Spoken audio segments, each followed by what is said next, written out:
What's up, man? So, First of all, congratulations on re-signing. I feel like that kind of maybe caught people off guard, like they didn't know that you had to resign or maybe your contract was up. So when that was that a breath of relief, a sigh of like, how relieved were you to get past that? oh, it's always a relief, and hopefully, for the UFC, it's a relief as well, and they want me along for the ride. I'm 11 years in, just signed a new 4-year deal, which in theory would take me through 15 years. I'd be about 48 years old. But anytime you're in a negotiation, there are things that happen that, give you pause, right? And that can just mean that there's some idling in communication for times, and you're sitting there with your wife thinking, man, do they want me? I just don't know. So I had to navigate that, as I've had to do throughout my broadcasting career. But these are the producers and bosses that I want to work for. I've had experiences in television with other producers. These are the guys that I want to go to battle with. This is the job I want. My employer knows this is my dream job, and thankfully I'll get the chance to hold it down for another 4 years or so. So as someone who's covered sports, called sports, obviously been a fan of sports, you obviously hear about free agents and this and that, like test the water and everything. But when you're on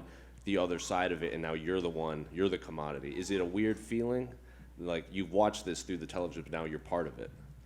It is, and I didn't necessarily look at this as being my broadcasting free agency. And certainly you can argue it could hurt me from a leveraging standpoint if I profess to the masses I have my dream job and I'm looking to keep it, But, UFC President Dana White is the type of leader that you want to break down a wall for, right? I mean, the global pandemic obviously laid the foundation for that and all that we can do when we put our minds to something as a staff, But he's also a demanding boss, right? And obviously there have been times, right? I'm on the air 25 nights a year for 8 hours. There are certainly times where there's an utterance that Dana or Zach Candido or Craig Borsari doesn't like, and I'm going to hear it, But I accept that challenge of working for these guys. And, when I left ESPN in 2011, there were a lot of people that were like, dude, you spent a big chunk of your career trying to get to Bristol, Connecticut. Now you've been there for a cup of coffee and you're leaving.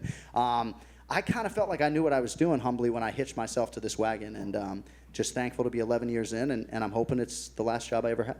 Looking at your week this week, how different is it preparing for a big pay-per-view in New York City, Madison Square Garden, as opposed to anywhere else, like the Fight Islands, the Vegas's, the TD Gardens? I used to talk about the Conor McGregor effect, the Ronda Rousey effect, and just how everything is heightened in terms of the media obligations and everything else. And I think New York City has an effect that is similar. Now, for a Boston guy, this is like a whole lot of fucking New York stuff for me, if I'm being honest, right? Madison Square Garden, the Mecca, world's most famous arena. Little much for a Boston guy in enemy territory, but yes, it is ratcheted up, right? Everything is bigger in New York City, and sometimes I tend to lean into the promotional hyperbole a little bit in terms of promoting these pay-per-views, but I think most of us as media members, commentators, as a fan base can look at this fight card at UFC 281 and acknowledge we can't do much better in terms of putting a pay-per-view fight card together. So thankfully, it seems like New York gets this annual showcase every November, and blowing it out here Saturday night, Jose. Are there any fights that you have circled that maybe you don't think fans and media are talking about enough besides the top 3 or 4? Well, certainly Dominick Reyes has a lot of eyeballs on him, right, given what his last few fights have held, the strength of schedule, obviously how close his fight was with Jon Jones. But this is a real crossroads fight for him and for Ryan Spann. Ryan Spann is 6'6". He's a monster-plus athlete in every sense, finishing instincts in every realm of the game. But only one of those guys leaves Madison Square Garden a bona fide light heavyweight contender. So that's a big fight that jumps off the page for me. And obviously, I try to lean into all 28 athletes, and I can make a case for the first prelim, right? Nikolai Negumedianu shouldn't be the first fight on any fight card, right? That dude's a beast. So we're excited, man. Just sprint to the finish. Then finally, I've been asking everyone this at both media days. This is going to be Frankie's last fight. You kind of touched upon it a bit at the press conference, but you kind of want to give the athletes the shine. So what are some of the memories you've had covering Frankie's over the years, or just in and out of the octagon? Well, when he beat BJ Penn in 2010, I was not on staff, but I remember exactly where I was in Bristol, Connecticut, just watching it transpire and thinking, oh, my God, Frankie's going to do it. He's a bantamweight fighting up 2 weight classes, and, of course, he finally made his way back down to 135 pounds. But he's just done everything the right way every step of the way. And certainly here in the U.S., where MMA hasn't been as big at times as it's been in Australia and Brazil and other places, Frankie's as beloved as anyone. And I think it's a byproduct of his style as sort of the little engine that could. I posted something on Instagram, a picture of my son being super small, and immediately Frankie chimes in like, small guys are just fine, bro. Don't height discriminate. So I'm excited to see what Frankie can do with the showcase. I feel like it's a winnable fight for him. And his daughter Valentina is going to be in the building for the first time, so we'll see if Daddy can produce. Last question. Do you think Chris at Media Day, he's like, I'm going to send him off with no remorse, like he's had his time. Do you think that's the right approach for a young athlete, just not kind of looking into fighting a hero, but I'm going to send this guy off on a stretcher? It seems as though there was an interaction with Chris Gutierrez and Frankie Edgar 9 years ago at a regional event, and Chris seemingly took exception to something Frankie said. Frankie doesn't remember this interaction. So all of a sudden there is kind of this, I don't know, bad blood underlying this matchup now. So I don't think Gutierrez is the type of fighter that is emotional. He's one of the best in the world. He really is. I mean, he's the best non-ranked bantamweight right now, deserves this opportunity. And, I mean, Pereira has provided a whole lot of ammunition for Israel Adesanya. I mean, he has leaned heavily into all of that stuff. And I don't think it's going to play a factor on fight night, and I don't think for Gutierrez it will either. Just curious, going off Adesanya, you get to see these guys. We all see them walking around the hotel. We kind of get a sense of their vibe on fight week. Do you feel the same as me, that Israel seems a little bit more stoic and a little bit less fun this week? He seems to be here to get to business as well. Absolutely. You got the right read, and part of that is calculated, to be sure. I mean, he wanted to be reactive this week and not really leading the dance. And even I thought his approach at the press conference wasn't necessarily an approach he had taken prior. He was very subdued, and I think perhaps that has something to do with the matchup, but also Valentina Shevchenko will be the first to tell you, you got to manage your energy with the media all week. I mean, some of these fighters come into this setting with you guys, and granted, you sit down with them a little bit earlier than we do, but we'll sit down with them on Thursday. They're about to go into their weight cut, and they're giving us all of this great energy, and sometimes I can't help but think, even though we're extracting good things from them, that, man, might want to save a little bit of that energy. So I think part of it is just saving his energy and not wanting to get overly emotional. But yeah, I definitely am sensing a different vibe from Izzy this week than prior pay-per-views. And similar to that, so then you have Dustin yesterday, who's very subdued here at the media day, but then you've got Michael Chandler, who'll give you a monologue on any question you ask him. It's curious to see the difference in those two energies, but yet they still produce the same sort of output in the cage. I'm curious, what's your take on that fight? Yeah, no, I cannot wait for that fight. And I will also say, when Daniel Cormier and I were at the Residence Inn in Las Vegas with Dustin Poirier before that second fight with Conor McGregor, and we were all going to go to Fight Island, we sort of sensed some tension from Dustin Poirier, right? And I think DC was sort of like, this is sort of a weird vibe I'm getting from Dustin. And then what does he do? Goes to Fight Island and knocks out Conor McGregor. So sometimes I think we can lean in a little bit too much to that stuff. Dustin just doesn't really care about feelings. He cares about fighting. And I know that's sort of a simplistic way to put it, but I just don't think, even if you saw these two guys in their interview with DC, and DC said, doesn't he, Chandler, have the right to be a little bit upset? And Dustin's like, dude, I don't give a fuck, So I just think they're absolute warriors. I am a bit surprised at the betting line, if I'm being honest. Michael Chandler was plus 150. He's swelled to plus 190. So I didn't expect the fight to be that wide. But what an opportunity for Poirier to prove that his UFC experience means a whole lot. If there was any genesis for the bad blood, it was that Poirier seemingly felt like Chandler got a little bit fast-tracked when he came to the UFC, and I guess he's earned the fight now. Last one for me. You talked about managing your energy if you're a fighter for fight week.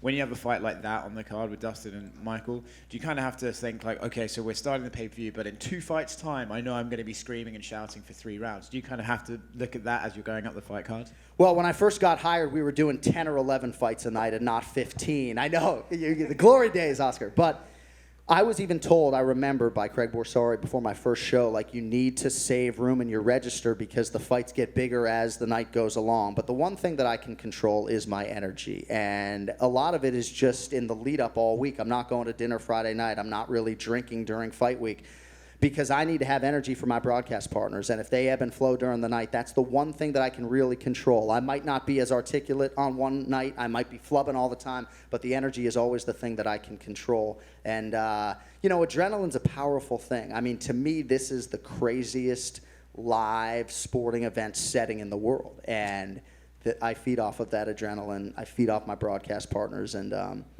haven't really gassed out yet. I mean, I get to the hotel room, I'm toast, but I don't know that I've gassed out on the air yet.